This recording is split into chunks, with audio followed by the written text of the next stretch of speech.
आया था कि जो श्रीमद् भागवत है ये कोई साधारण ग्रंथ नहीं। ये कथा देवताओं को भी प्राप्त नहीं हुई, देवताओं को प्राप्त नहीं हुई। आप लोग कितने भाग्यशाली हो कि आप लोग मनुष्य का तन पाते हुए भी आप सभी लोगों को श्रीमद् भागवत श्रवण पान करने का सौभाग्य प्राप्त हुआ। आज महाराज श्री सूत जी सौनकादिक ऋषियों से कह रहे हैं भागवत की कथा श्रवण का अधिकार तो कभी कभी देवताओं को भी प्राप्त नहीं हुआ। एक बार की बात है कि जब देवताओं को पता चला कि राजा परीक्षित को श्री सुखदेव जी महाराज भागवत रूपी अमृत पिला रहे हैं, तो सभी देवता अमृत के कलश को लेकर के आए और सुखदेव जी से कहते हैं महाराज ये जो भागवत रूपी अमृत है इसे आप हमें पान करा दीजिए और राजा परीक्षित को ये जो अमृत कलश लेकर के आए हैं ये अमृत कलश राजा परीक्षित को पान करा दीजिए।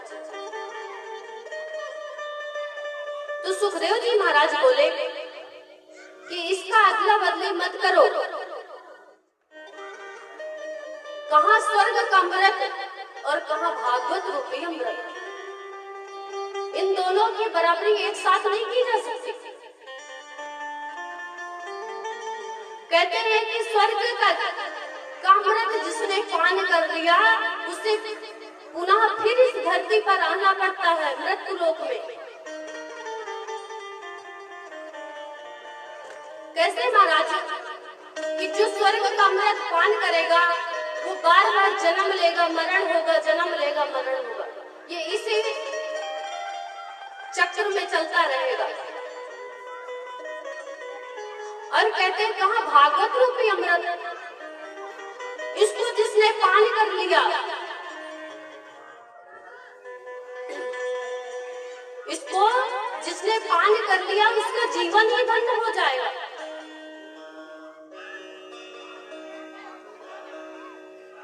और कहते हैं आज श्री सूत जी महाराज सौनकादिक ऋषि से कहते हैं कि सुखदेव जी ने देवताओं को अभक्त समझा और श्रीमद् भागवत कथा का दान देवताओं को नहीं कराया, इसलिए आज मैं आप सभी लोगों को श्रीमद् भागवत कथा का श्रवण पान कराऊंगा। तो महाराज देवताओं ने जाकर के ब्रह्मा जी से शिकायत किया, बताया कि महाराज आप हमें ये बताइए कि श्रीमद् भागवत कथा है क्या।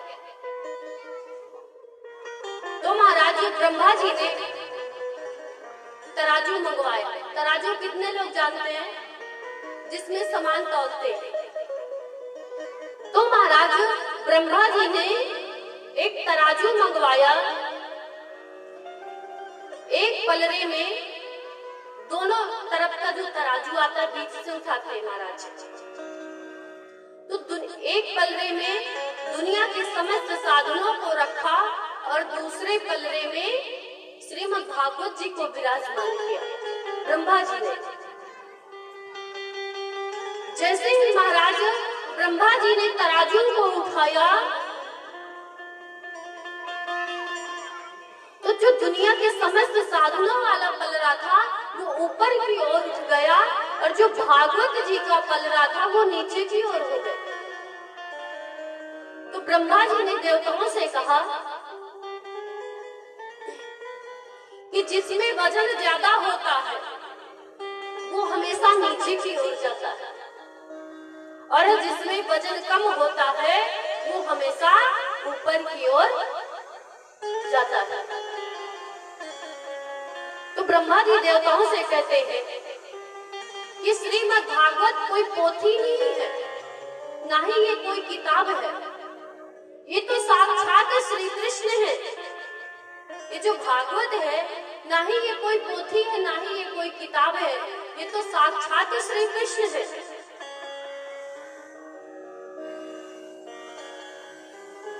साक्षात कृष्ण स्वरूप श्रीमद् भागवत है, और इसको जिसने श्रवण पान कर लिया उसका जीवन धन्य हो जाता है।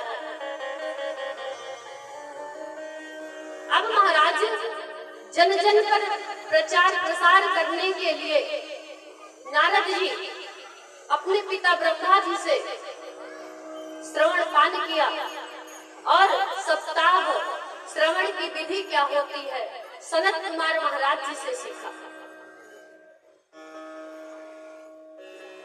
आज श्री सूत जी महाराज से सौनकादिक ऋषि कहते, महाराज ये बताइए, हमने तो सुना है कि जो सनत कुमार महाराज जी है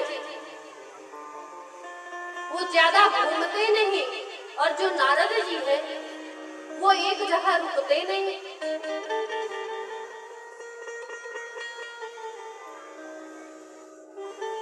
तो महाराज सूत जी कहते हैं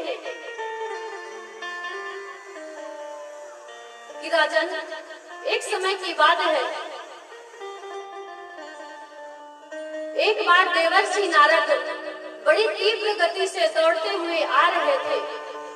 बद्री धाम में विराजमान चारों भाइयों ने सनत कुमार जी ने देखा कि नारद जी को देखा और पूछा,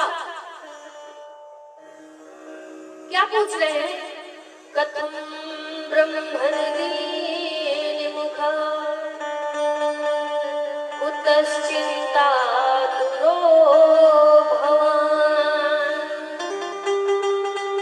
त्वरितं गम्यते पुत्र उताश्चागमनम्।